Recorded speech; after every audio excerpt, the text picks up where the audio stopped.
Hi everyone, my name's Amy from Coreliving in Brisbane. We run an outdoor group fitness program for ladies in Paddington, have done for about the last 7 years.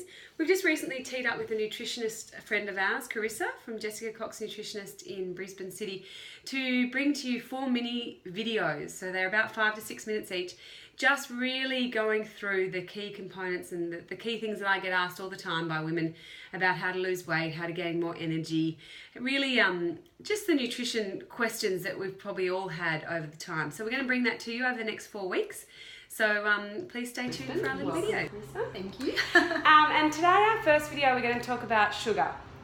So this gets a lot of press time at the moment. So all things related to sugar, Carissa is going to help us with. And whether it's honey the best option, or dates, or whether none of the above, or whether it's, you know, a real issue for us and what it actually can do to our bodies. So I will now hand over to Carissa. Lovely, thanks Amy. So I suppose that probably the first thing that I know you mentioned when we were talking was talking about sugar cravings. Yes. So which is a big one for clients. A big how one to for overcome clients, them. yeah. Maybe what to put into their diet. Yeah. To overcome them. Yeah. So at the end of the day, like sugar is sugar, whether it's healthy or whether it's processed. It's just obviously the healthier versions are going to be better for us than just like straight or processed sugar. Or So a Mars bar is similar no. No? No. So like obviously like a piece of fruit is a lot better for you than a Mars bar. Okay. But I think like a lot of people get caught up in should I go completely sugar free or is fruit okay? Yes. So obviously when it comes to sugar, like as a general rule we just say avoid processed sugar. So that is things like your Mars bars, just your white sugars, things like that. I'm totally okay with fruit. Obviously our carbohydrates break down into sugars as well, and we all know that we need those. Yep. So fruit's fine. Then we're looking at things more like our simpler sugars, so things like your honey, maple syrup, maybe even dates to an extent. They're quite a high sugar little things. So I guess limit the intake of But at the end of the day too, like obviously it comes down to how your body responds to the sugar. Like some people obviously, like we have our insulin more resistant people, so people are going to respond more strongly to sugar than people that don't. And obviously people that exercise more can get away with a bit more of a carbohydrate intake, so that can be a bit more simple sugar as well. Obviously the craving side of it. So the craving side of it is different for each person, but what we want to do is, I suppose, look at the driving. I keep looking.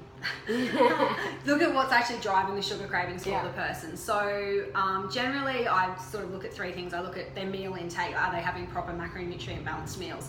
Obviously, if our macronutrients, so our proteins, fats, and carbohydrates, if they're not right, and they're not balanced in accordance to our energy expenditure and things like that, we will start to see swings in our insulin and our cortisol, and then that will set us up for sugar cravings. Okay, so is that often if I have a simple salad, but not much base to it, straight away I just want something sweet, like I'm just craving. You're craving. So what happens is when we don't eat, say, a macronutrient balanced meal, so when we don't have our protein in there and a good set of like complex carbs or some form of carb anyway, and some good fats, we sort of get a bit of a blood sugar swing. So that would explain why if you eat something and you're hungry straight away, what you're naturally going to crave to just calm that down or, fix that satiety is sugar or a carbohydrate of some kind. So it may not be a Mars bar or a simple sugar. Sometimes you crave like bread or something like that. Something hot, like something that's filling and dense. It sort of gives us that calm feeling. So that comes down to like a little bit of not eating the right structured meal, but hormones as well. So obviously insulin is a hormone,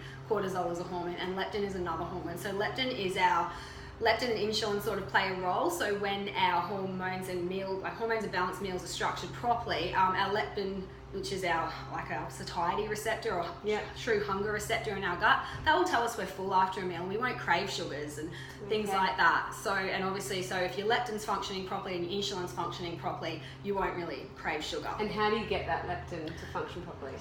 Macronutrient balanced meals and macronutrients, which we're going to talk about that. And obviously, and insulin. So obviously insulin, which is our blood sugar hormone, making sure that's functioning properly. So that comes down to exercise, that comes down to making sure you're eating the right types of foods for your body.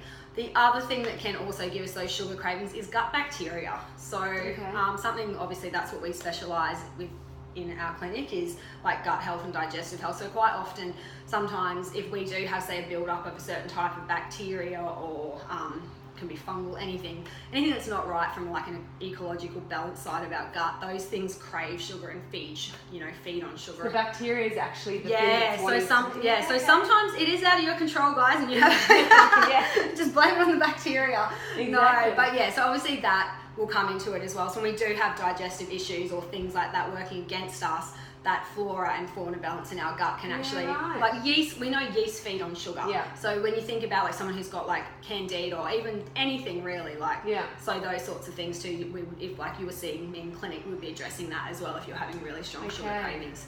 So just quickly before we go, what are the top 3 things that our lovely ladies can do when they do have a sugar craving?